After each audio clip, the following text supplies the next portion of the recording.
Hi brewers, welcome to another edition of Between Two Urns, the show here on Keg King Connect that's exclusive content for our members, where we talk about beer and brewing and people's passion for beer and brewing and what led them to their discoveries in beer and brewing. And today we are joined by Sean Ryan from Killer Sprocket Brewing.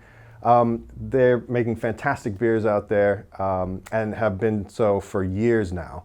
So we're going to pick his brain a little bit about what it took to go from, say, small-scale brewing into professional brewing, what changes, and kind of like what he's found out along the way. So welcome, Sean. Thanks for coming on. Yeah, thanks a lot. So you're brewing now in Bayswater North. That's correct. So what's your brewery like now? Like how big are you? Yeah, so we've got a 10-hec brew house. It's just a 2-vessel brew house, so mash, lauter, and kettle whirlpool. And then we've got 4 20-hec tanks, like fermentation uni tanks. And then we've got a bright tank, a 2,000-litre bright tank. What was your first beer experience like? So it was funny. So when I sort of got, my drinking license, at 18 and stuff, I couldn't stand beer. It was gross. That's a lot of people too. But at the time, you're looking at Carlton Draft and VB, and they all tasted the same. So if you tasted one and you didn't like it, that was pretty much it. Yeah. And then a friend of mine was drinking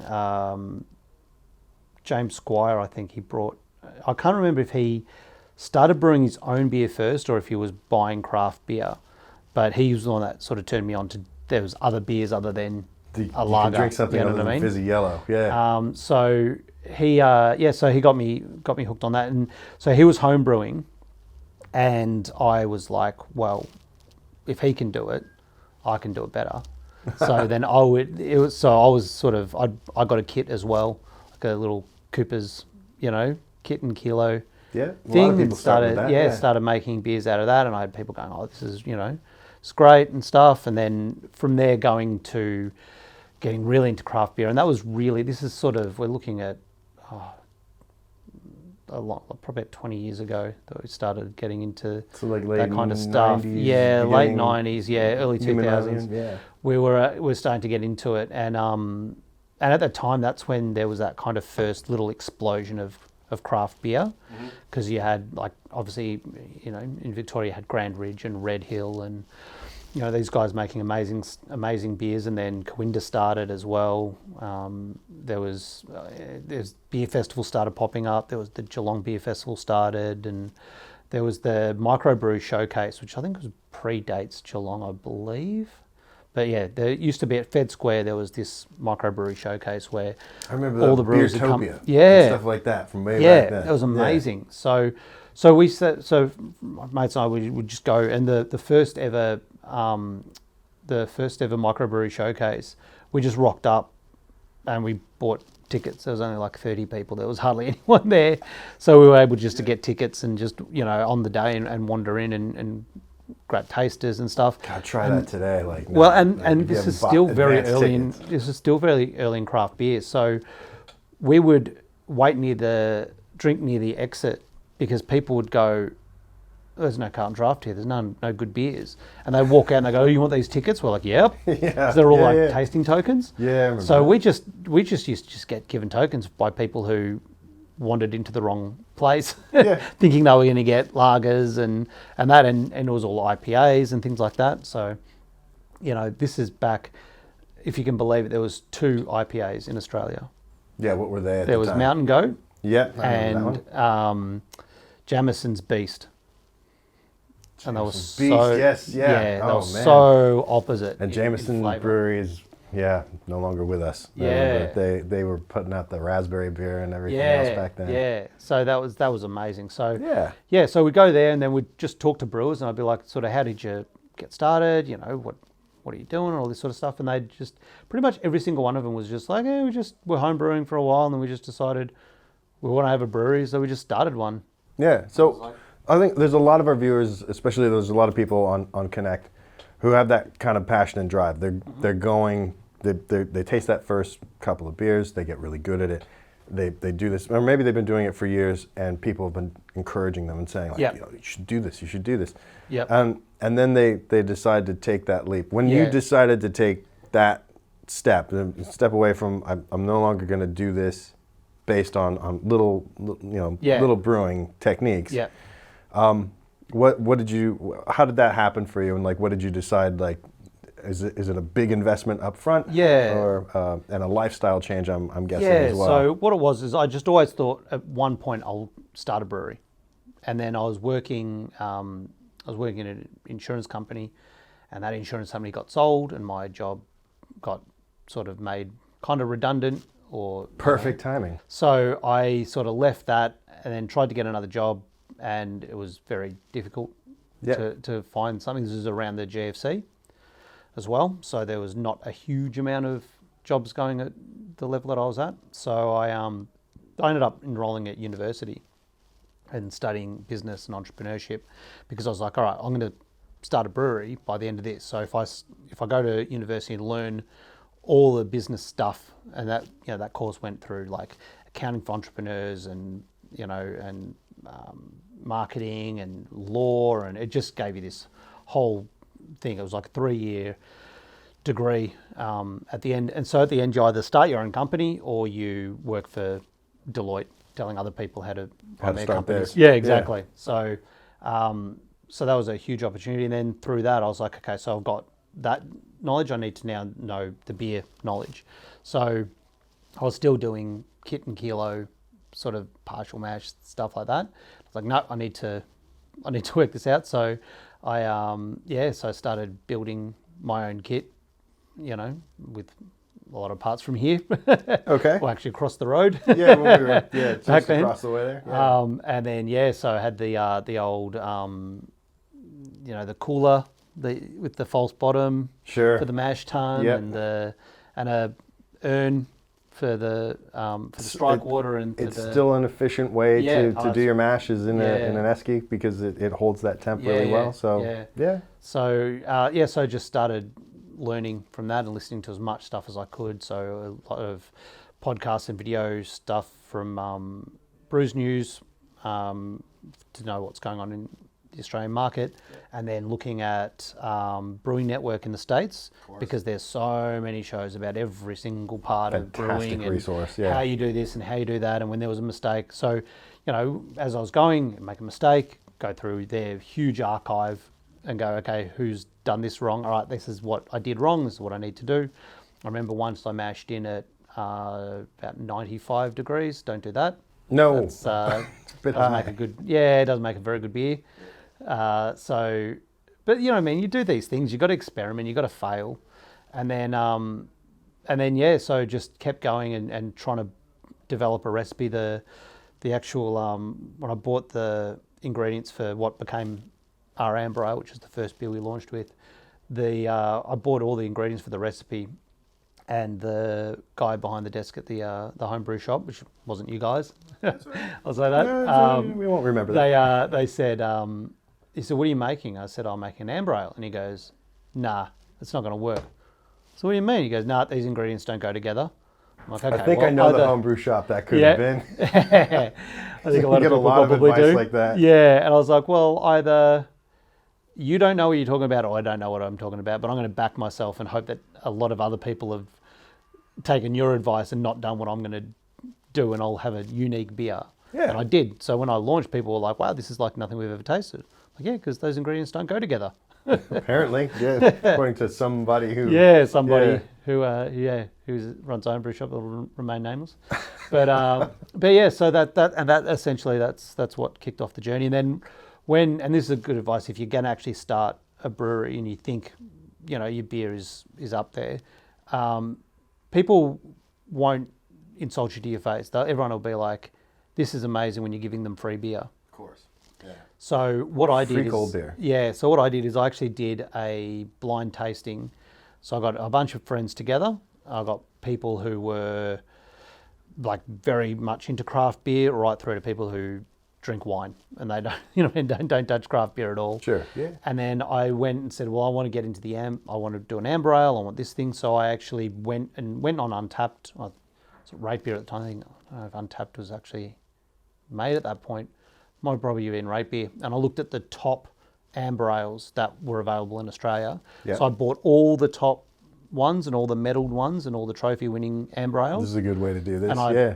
did a blind tasting of that and my beer with everybody, and then I tried to get them to like, firstly pick which they could, if they could tell which one was mine, and then rate each beer. And no one was able to pick mine against all the others. Okay. So that's always the first thing, because That's really good. you're gonna have palate blindness. Like when you're tasting your own beer, you're gonna know what it is because you've spent a lot of time making the recipe. So you're always going to find your own, and then you're also not going to be a good judge because you're either going to think that it doesn't taste anything like it's not as good as all the other commercial ones, or you'll think it's better. Like you never. Yeah, it's hard to taste true. it. Yeah. You know, objectively. So by doing that, I was able to go, okay, well, firstly, you can't distinguish mine from commercial. So I'm already at that level where, you know, and this that I've been brewing in this same recipe over and over and over again and refining it. And then I came in sort of, I wasn't like the top and I wasn't the bottom. Like I came in sort of the top sort of third of the beers that I had, which I was like, okay, well that's good. Like it was made on homebrew equipment, so I wouldn't expect that to win a trophy against a commercial brewer. And like, But people couldn't tell the difference between that's right. that And like, and you know, I commercial had beer. in there Rogue and Brewdog and, you know, all these amazing Those are big beers. names. Yeah. So there's no way that I didn't never expect that my beer would be better than theirs. But if I could get in that top level, Yeah. and I was pretty high up in where the Australian ones were. So I was like, okay, cool. And then, that's how I got into actual You commercial. knew you could do when it. I knew Yeah. that, okay, I'm going to back myself and actually do this as a...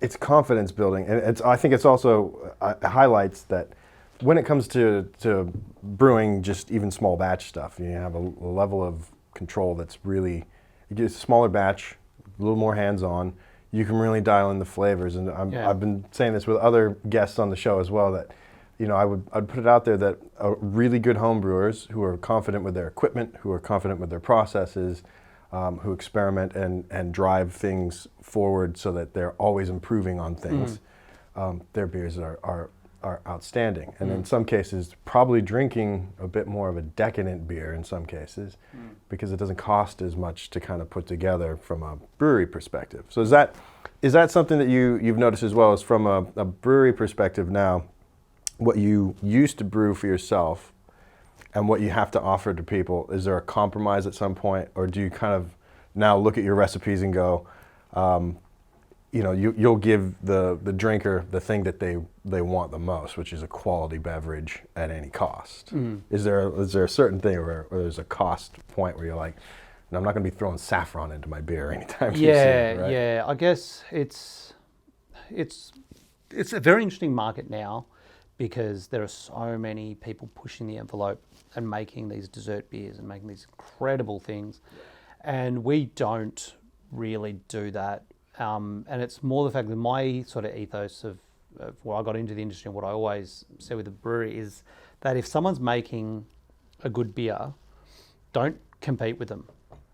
Like if you can add something to the conversation, then go for it. Sure. But don't just go, oh, well, they've made a violet crumble beer, so I can make a violet crumble beer. Here's our violet crumble so beer. here it Yeah. is. You know what I mean? You like their violet crumble beer, you're probably going to like mine. Here's 10 other violet crumble beers. And which is why I didn't launch with a pale ale, because it used to drive me absolutely nuts when I'd hear about a new brewery and they go, oh, we're sick of drinking macro lagers, and so we're going to come out and we're going to brew a beer that everyone likes. And it's like, okay, what's your first beer? Oh, I'm brewing a pale ale. Okay, well, if you couldn't find a pale ale, you shouldn't be in the industry, because you clearly don't understand beer, because there is like 50 pale ales that you can Millions of get great just ones. at Dan Murphy's. Yeah, there's Like, some good ones there. There are so many amazing pale ales, and it took us 8 years before we did a pale ale.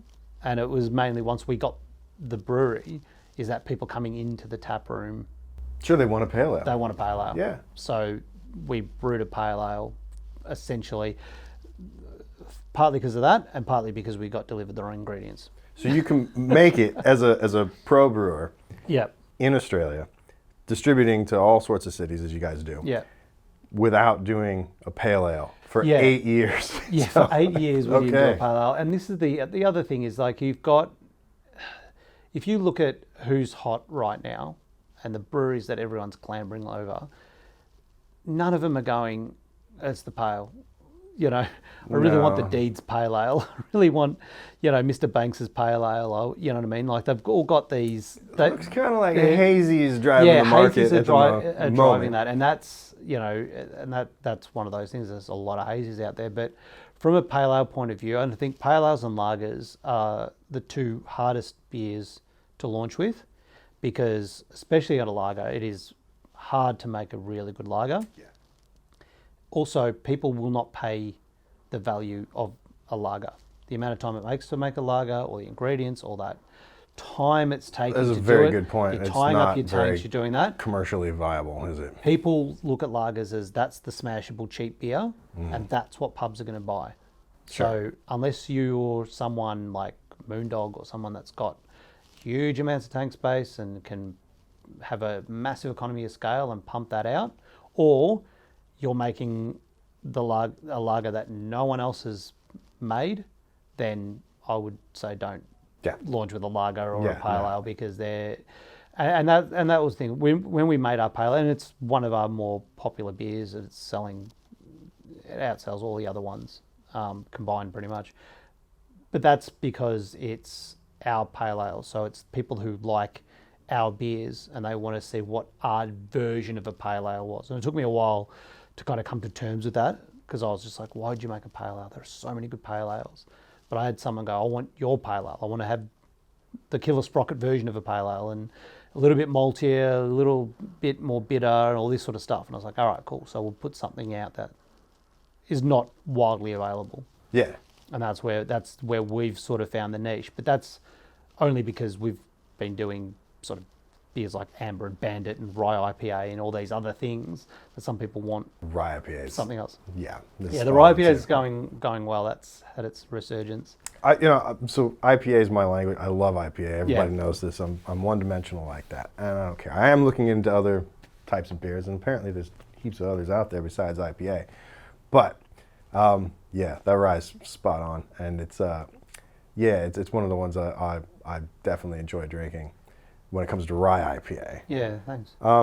What you really quickly mentioned too, really quick for our viewers, the stout that's on tap. Again, this is Tony's Stout. So thanks again, Tony, for the stout that I'm drinking today. Actually, Sean's drinking something from the tap room downstairs, which is one of Yuri's. If you come into the shop, you know Yuri. Yuri always brews fantastic beers. They're pretty crushable and drinkable. He's got a lager-like kind of ale on right now called PB, which is his version that he's now calling unleaded, and it's great beer. It's just very crushable, drinkable. I can smell the hop character of It's that beer really, really nice. from over here. I was kind of hoping that it would not be as nice as it is. And so it keeps its head up the whole time yeah, too. I wanted to It's give Yuri some really shit. well done. After all the years he's given me shit, I'd like to have given him. He's pretty good at that. He's got the driest sense of humor. He's definitely a character down there. Yeah, we used to have many conversations about Yuri around the brewery, when we were brewing at Cavalier and stuff, because we just think it's hilarious. Like people would come in and not know what they're doing, and they'd be like, "Can I put this with this?" And Yuri would go, "Yeah, sure. If you want to explode." Yeah. If you want to die. I've had him say things like he said things like, people, this thing when the keg has it's leaking beer, and he goes, yeah, it probably only happens when it's got beer in it though, right? And they're like, yeah. Wait a second. He's very, very funny. Yeah, but so thanks to Yuri and thanks to Tony for the beers for it's today. It's a very, very good beer. We'll get some Killer Sprocket beers in here at some point, I am sure. So we're looking forward to that, especially maybe the Rye IPA. If I can get Sean to maybe put something downstairs, and that would be cool for us. Are there any beer styles that you have just kind of dropped because they're no longer popular? Like, are you finding like the trends towards things like milkshake IPAs, or the things like trends to move away from crystal malts and stop using them for some reason?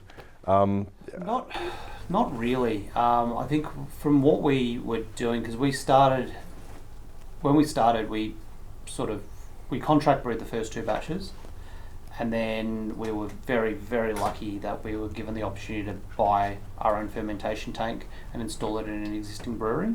Oh, that's cool. And then the brewery was shared with another 4 other breweries that were doing the same thing back in the day. So it was us, Kaiju, Exit, Brew Cult, and Cavalier, obviously. Plus, then we all owned our own tanks. And then from there was also a hell of a lot of people gypsy brewing through that as well. So you'd have Two Birds, Dayton, Wolf of the Willows, Bad Shepherd, just all these. Yeah, a lot of these people were coming through and gypsy brewing through Cavalier because they had. It was one of the few breweries that you just once you got sort of signed off on their equipment, you could just go. So people like Jane and Dayton, obviously, and all these guys, they loved the fact that they were brewing their own beer. It wasn't a contract thing where they could supervise the beer being brewed. They could do it, and that's a huge, huge difference. Is those little nuances of when you're actually brewing, you just kind of know, you kind of intuitively know what. It's control. You know how your beer is supposed to go, like how it's supposed to smell and taste, and at different stages and stuff. You know that, all that kind of stuff. You know how not to get a stuck mash, things like that. So, so with that's why there were so many brewers going through there. So we're really, really fortunate. But because of that, we started building up this sort of portfolio of beer. Then we sold the tank. Everyone kind of moved out. So Brew Cult left, Exit and Kaiju left. And then we were the last. And we all sold our tanks to Cavalier. And they wanted to move it more toward... They were hitting capacity. They wanted more tanks and things like that. So they wanted to do their own thing. So we all sold it to them. And we were like, okay, well, we'll build our brewery in Bayswater. And then... It took 4 years of council approvals and planning permits and fixing up this and changing that and getting, ordering the stuff from China, getting it made, designed, built, sent here, installed. It's such a long process. Yeah. Before you're even and then making your first exactly. beer on the system. And then so during that sort of 4-year period, we went back to Gypsy and we were brewing it all different people's breweries. Yeah. So because we had that core range from Cavalier from our time having a tank there, that's all we could brew, was just continuously those core range beers. So we haven't really dropped anything. We once we got our actual brewery, we added sort of the new ones. So we had Amber and Bandit were probably the 2 more well-known beers of ours. Yeah. Then the Rye IPA. And Juniper, Hey Juniper, which is Juniper Pale Ale. So those 4 beers were always core. We were always sort of making that. And then we added, when we got our brewery, we added the Stout and the Pale. Yeah. Yeah, so there's a nice range of stuff that we're going to try. And there's something for everybody's palate in that group of stuff. If you had one word of advice for people that want to get into, from small brewer or home brewer to going pro, what is the one thing you'd tell them to be aware of before they cross that threshold? It's a lot of money. It's so much. So there's so many costs that you don't even think about. Yeah. Excise is a real pain. There's all that stuff, and then don't undersell your beer. You're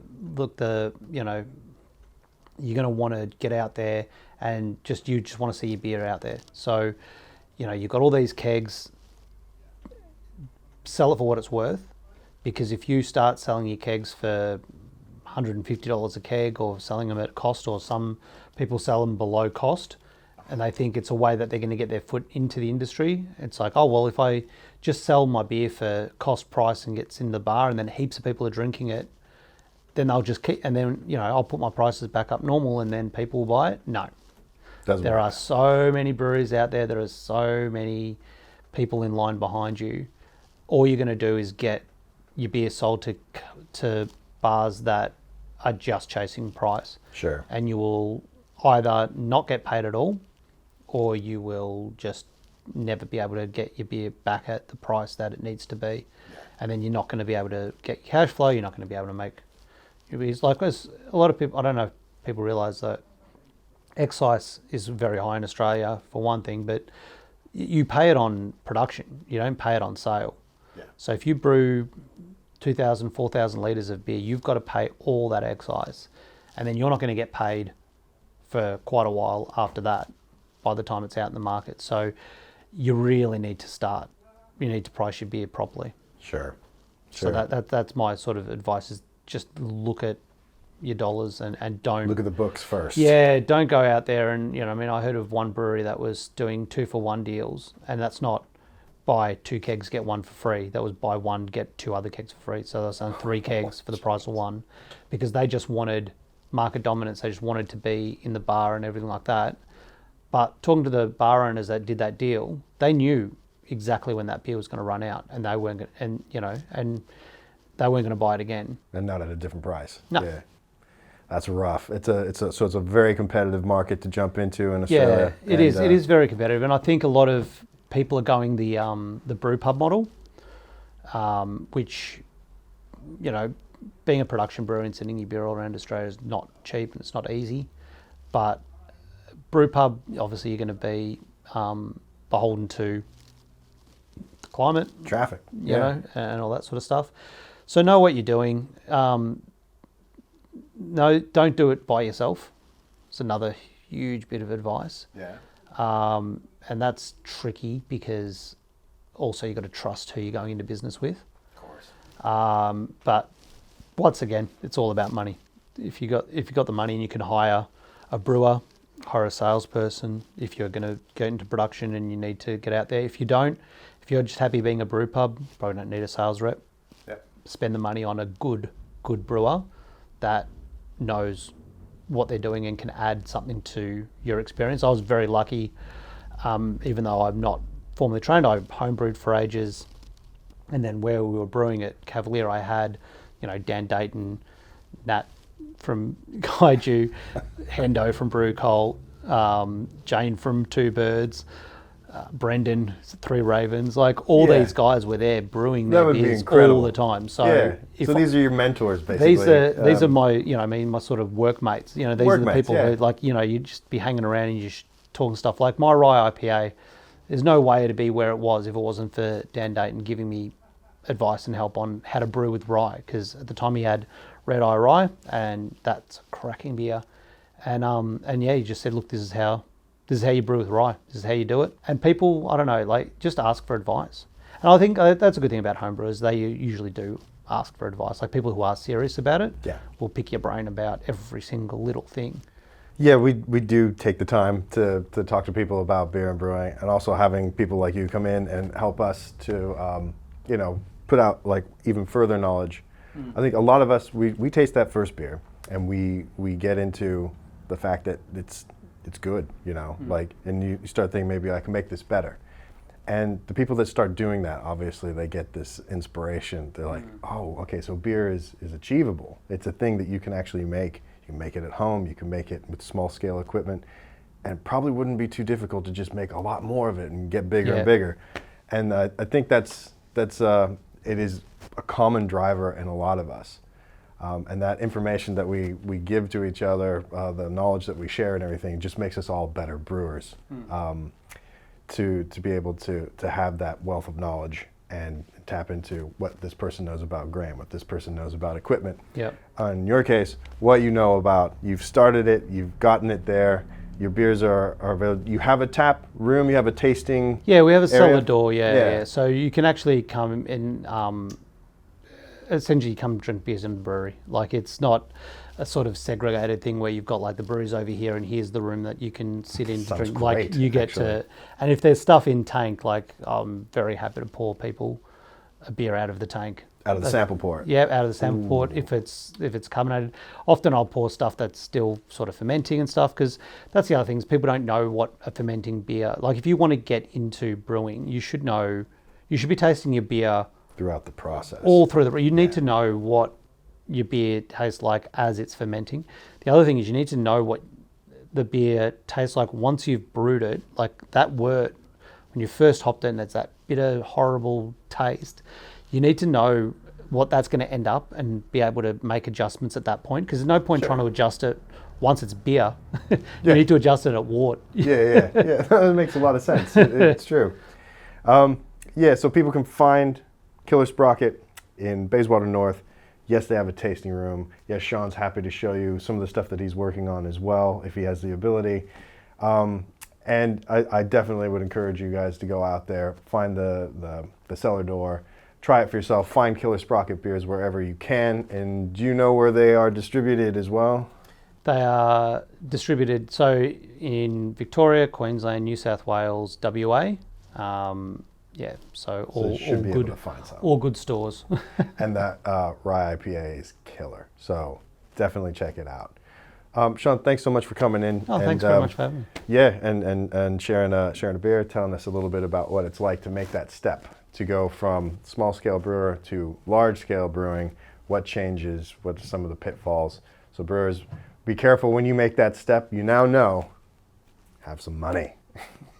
We'll see you next time, brewers. Thanks for joining us.